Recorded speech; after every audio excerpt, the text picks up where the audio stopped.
When we read the Bible, we don't just read the Bible. We read it through the lens of our own opinions, points of view, expectations, and experiences.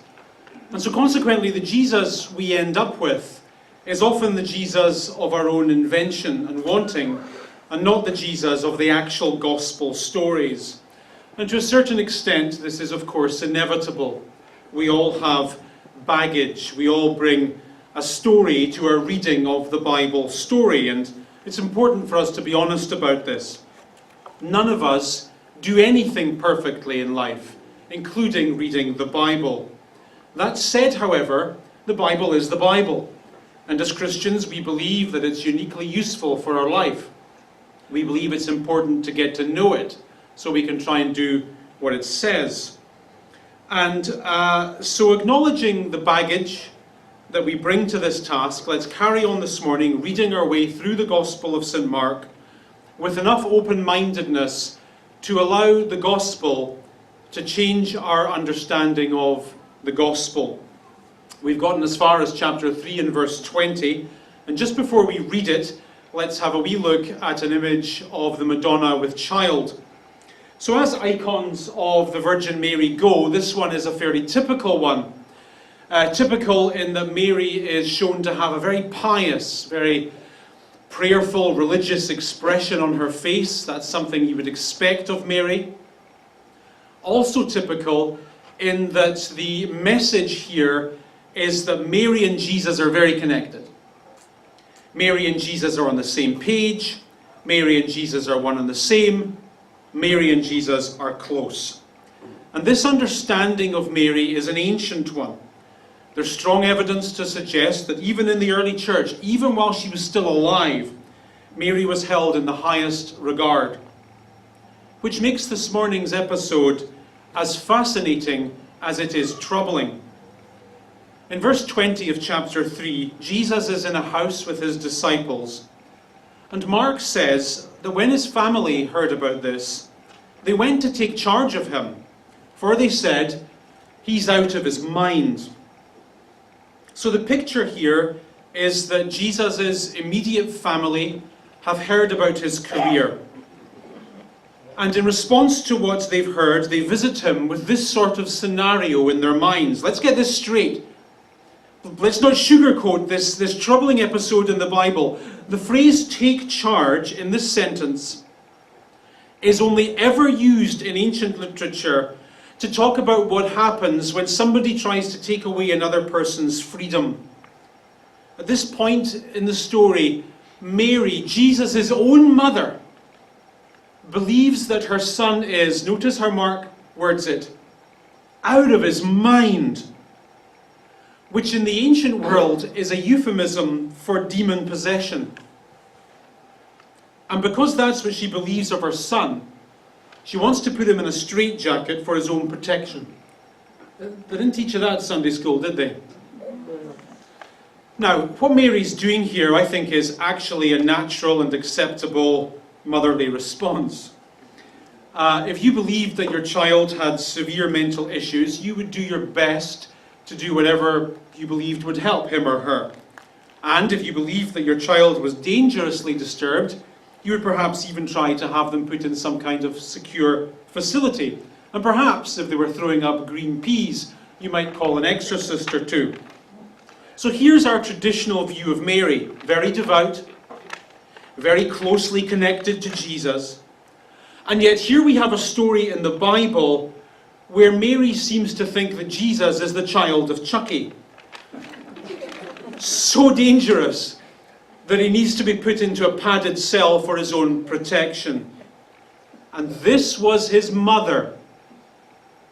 So, stepping out of the text for a moment and into our lives, Jesus, it seems, is very aware of what it's like to live in an unsupportive home environment.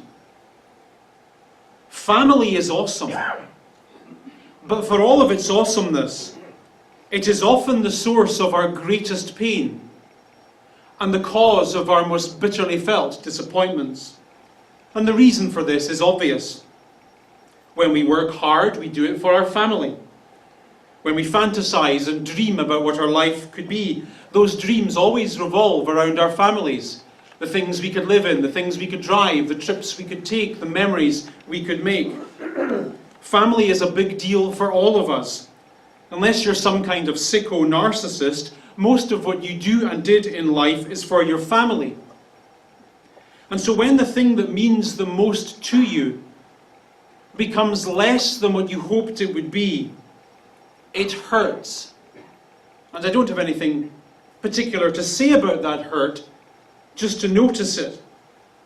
And also to say that it seems Jesus knows exactly how it feels when you feel that. Not only were his family in this story unsupportive of what he was trying to do, they wanted to have him institutionalized. I mean, can you imagine? Here's Jesus at the start of his career, and it's been going pretty good. It's been going great, actually. But it's still early days.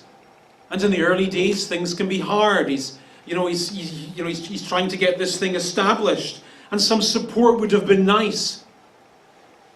And yet here you have his own family showing up at his work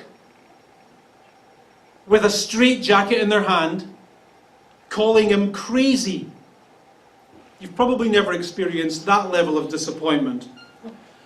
But you have experienced a lack of support from the people who should have offered it the most. And so you're here with Jesus in this story, and Jesus in this story is with you in your life. He gets it. And he went through, this is the point, his embarrassment. He went through the hurt, and he shook it off. And so can you. I was reading this week the biography of one of Toronto's most celebrated restaurateurs, and she spoke, unsurprisingly, about bad reviews. Remember the days when the only people who could write reviews for restaurants were people who actually knew what they were talking about? But now, if anyone has an internet connection and a keyboard, suddenly they're an expert. And on the one hand, this democratization of opinions is a good thing, but on the other hand, it's made each of us less sensitive than we otherwise would be. You've noticed this, I suppose, on social media. An almost absence of empathy. 88% of teenagers who use social media have witnessed online cruelty. It's now totally commonplace for random strangers to offer the harshest of words into people and situations that they know nothing about. And the more hyper-connected we become as a culture, the worse this gets. One study done recently at the University of Michigan found that levels of empathy among college students decreased significantly since the 1980s, and in the last 5 to 10 years, with an increase in the use of social media, it has absolutely nosedived. The same study also found that when students fasted from social media for as little as 5 days, their levels of empathy and understanding increased significantly. But what was interesting about this restaurateur that I was reading is that obviously in her career she had zillions of outstanding reviews. Zillions of people praising her and calling her the next big thing. But she couldn't remember a single one of those positivities.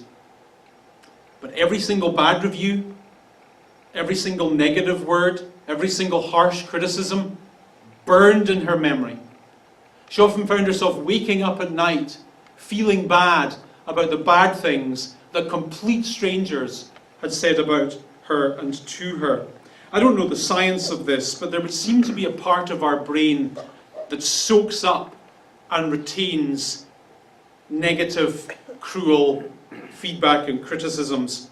This is why you can still remember the harsh words your father said to you 40 years ago, like it was yesterday. This is why a generation ago, when your mother criticized you so severely, it's like it's yesterday. You can still feel how you felt when she said those things. And this is why on social media people crave likes from low-value relationships that validate who we are. And it's so stupid. I mean, I get that we should sometimes listen to our critics. I get that, but not too much. I mean, why would we abdicate our happiness and security in life to people who either don't know us or don't like us and certainly don't get us? Makes no sense. So someone doesn't like you? What do you want? Therapy? Shake it off. Someone says mean things to you, what do you want? Shake it off. Things aren't going according to plan. People aren't supporting you the way you would like. What do you... Get on with it. Get on with it. Jesus got through it. So can you. The Bible calls Jesus our example. The first that we are to follow.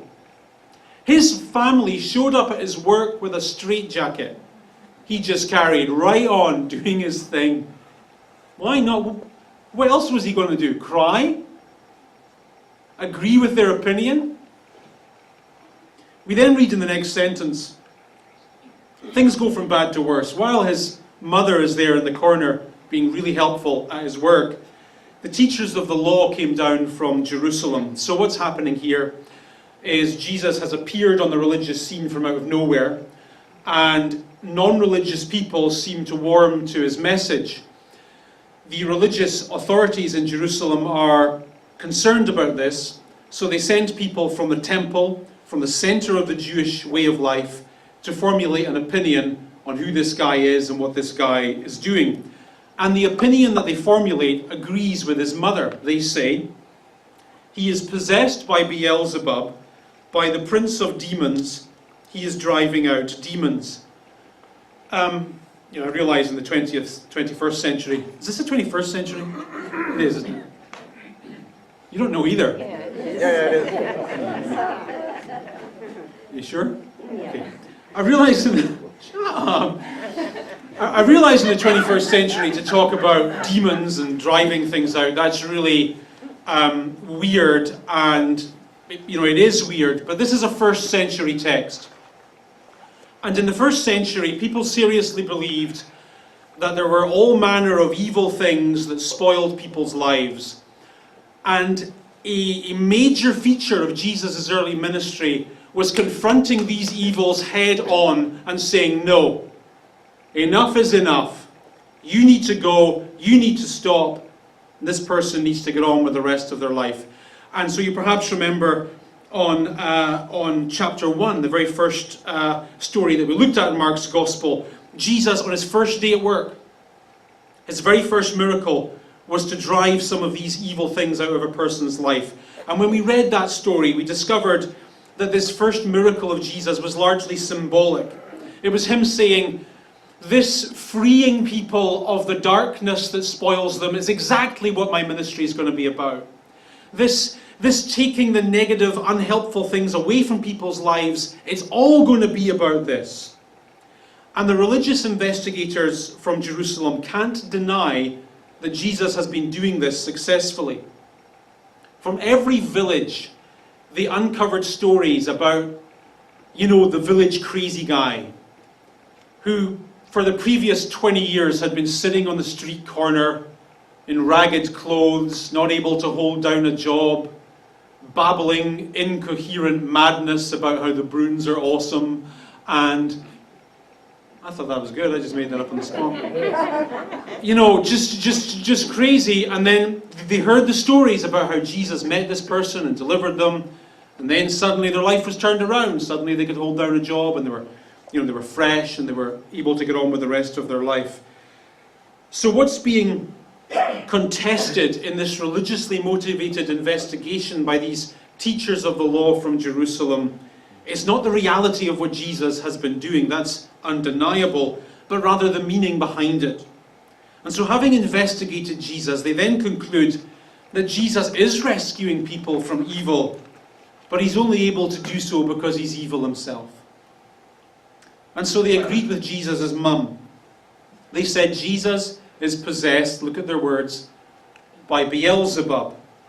The word Beelzebub is a very old Canaanite word made up of two words, the word Baal, meaning the Canaanite god Baal, and the word Zebub, meaning ruler. So Baal-zebub is Baal the ruler. I think we have a photo of him somewhere. There he is. So Baal is what is he? He's one of the original, he's not a character from Destiny, no. He's one of the original gods of the Holy Land. And so when the people of Israel moved into the Holy Land, they came across this guy And so unsurprisingly in the Bible, all of the priests and poets and prophets, they go on and on about how Baal is the bad guy. Baal is nasty. Baal stands for everything that's wrong in this world. And by the time you get to the New Testament, the word Baal becomes synonymous for the devil or for Satan. And so what these, get this. Jesus is a religious teacher. And the top religious teachers in his culture are saying, here's what we think of you. You're in league with the devil. And to make it worse, his mother's standing in the corner going, I knew it! I knew there was something weird about that kid. Never played with G.I. Joes when he was a boy like a normal kid. Always doing weird stuff. Always knew he was strange. Jesus is in the middle. Surrounded by the harshest of criticism. Doing his thing. Sometimes we have to bear the burden in life of being hopelessly misunderstood. And it can hurt. At one point or another, we all have the experience of realizing that that person does not see us the way that we see ourselves. And they probably never will. And the danger is that we can allow their misunderstanding of who we are to influence our understanding of ourselves. You know, the fact is, and you're just going to have to get over this, but the fact is, there are people in this life who are negatively sensitized towards you. And just as people read the Bible with lenses, so too people read you with lenses. And they interpret you in the worst possible light. And so when you're in that situation, it doesn't matter what you say, it doesn't matter what you do, it will always be cast negatively. And that's not their fault, not really, and it certainly isn't your fault, that's just the way it is. And you're just as bad as they are. You have family, you have friends, you have people in your life, and it doesn't matter what they do. It doesn't matter what they say, it doesn't matter how hard they try. You're always going to interpret their actions and words in a negative light. So being misunderstood is just part of life. And the very last thing I think that we want to do is accept unthinkingly their view of who we are. Realize instead it's them, it's not you. Don't get hurt by it. Don't cry about it. Don't get all depressed that they don't get you. And listen, never, ever, ever feel that you need to explain yourself to them. One of the worst things about being misunderstood is the constant need to have to explain yourself. Don't waste your breath. The people who are for you and who like you, they don't need your explanations. Thank God for those friends. But the people who misunderstand you, they're just going to misunderstand your explanations anyway. So don't bother. Instead, Jesus just hits out, next sentence. He says, how can Satan drive out Satan, geniuses? You're intelligent people. Did you not think about that before you said it? It's simple logic. If I am all about rescuing people from the work of Satan, how can I be Satan? Wouldn't that mean Satan was working at cross purposes with himself? Then in the next sentence, Jesus quotes a widely known tradition from his own culture. He says, no one can enter a strong man's house and carry off his stuff unless he first ties up the strong man, then he can rob his house. Now, this quotation comes from a well-known piece of Jewish literature that came just before Jesus. It says this, Satan shall be bound by the Messiah and shall grant to his children the authority to trample on evil spirits. So that's an old Jewish way of saying that when the Messiah comes, he's not going to mess about. He's not going to turn a blind eye to evil and what's wrong, and he's certainly not going to collude with it. On the contrary, he's going to confront it head on. And the reason Jesus alludes to this well-known tradition is because he's saying to his Jewish critics, this is who I am, geniuses. I confront head on. I say to evil, you will not do. And I make people's lives better. And as he's saying this, we're then told that his mother and brothers arrived, straitjacket in hand, section order for the mental hospital in their pocket. Then notice the nuance carefully. Standing outside, they sent someone to call him in. The crowd was sitting around him. They told him, your mother and brothers are outside looking for you.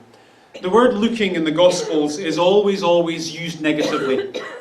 It means looking for the purposes of controlling. And I suppose it still has that nuance today. When you're out with your mates, having a good time, and your wife calls looking for you. There is a certain angle to the word looking. When you ask your teenager to be home at 9 p.m. and you go looking for her at 9:30, there is a certain nuance to your looking. And that's exactly the vibe here. So notice the irony in the verse. Notice carefully. There is a circle in this sentence. Jesus is standing at the center of the circle. Immediately around him are a group of people who are doing what? They are sitting. The word sitting in the Bible, when used in this way, is always used positively. It means sitting for the purposes of learning, sitting for the purposes of understanding, sitting for the purposes of soaking up everything this man has to say. So this irreligious crowd don't know all the verses, they don't know all the prayers, and they probably don't live all the morality, but what they do have is they kind of get Jesus, or they're trying to get Jesus. Let's leave it at that. They're trying to get Jesus. And so they find themselves sitting around him, soaking up what he has to say. They don't think he's crazy. They don't want to see him in a straitjacket. They just want to listen. And then outside of that circle, not getting him, not listening, are his very own family. This irony is not lost on Jesus, who then says, who are my mother and brothers? Then he looked at those seated in a circle around him and said, here are my mother and brothers. Whoever does God's will is my brother and sister and mother. Now, when Jesus says this, he's not being dismissive of family, certainly not. We know from elsewhere in the story that Jesus loves his family and takes care of them. Jesus asks this question to reflect the irony of this strange encounter. And it's a question that forces us to challenge our own assumptions. I think it's really easy for all of us, even us, to live with an assumed religion, an assumed faith. Take the religious investigators in this story. They came from the heart of the Jewish establishment. To get to where they were in life religiously, they had to be experts. And being experts, they naturally assumed that they knew God, that they understood the Bible, that their reading of the faith was the right one. But they didn't get Jesus, and they remained outside the circle. Take Jesus' family as another example, his own flesh and blood. They would expect that they were closely connected with him. They would assume that they understood him and they knew what was best for him, but they didn't get what he was about. And they remained outside the circle. And yet sitting inside the circle around his feet are a group of people who we assume are religiously illiterate and who had no filial connection to him. People who had no reason to assume anything. And yet it is this group who gets him and who want to follow him. I find the irony in this unsettling and useful. Most of us in this room, I guess, grew up one way or another with the trappings of the Christian faith. We went to confession or mass, we had a Bible in the house, we belonged to a church somewhere, and the church was good. Our worldview was fundamentally Christian. Those trappings are still part of our lives. And so naturally we assume a lot about our faith, about how it's working, and how genuine it is, how real it is. And this story helpfully forces us to challenge that assumption. The group that this story portrays in a positive light are the people who sit and learn and do. They are people who would make no claim to be religious experts, who would make no claim to be close to Jesus. I don't think any of these people are the people who would wear their religion on their sleeves. They were just people who knew that they needed Jesus, who wanted to learn what he had to say and wanted to follow him if they could. I think they were falling head over heels for a "this might change everything" story that Jesus was selling, and they wanted to be part of it. Let's not be living with an assumed faith. Let's not be basing our faith on what it was 2 years ago, or the fact that we have a Bible somewhere by our bed, or that we go to church every now and again, or anything like that. But let's instead be basing our faith on our ongoing connection to Jesus, our ongoing desire to try to journey through life as people who follow him, who want to learn what he says and do what he says. Any questions on any? Our Father, as we bow our heads in prayer, we remind ourselves that we do so before a God who knows us completely, who understands us entirely, who sees deep into the very bottoms of our hearts and minds. And we are comforted to remind ourselves that in your seeing there is love, in your seeing there is compassion, mercy, forgiveness. And in this reminder we have hope. Be with us, we pray, as we journey into this week.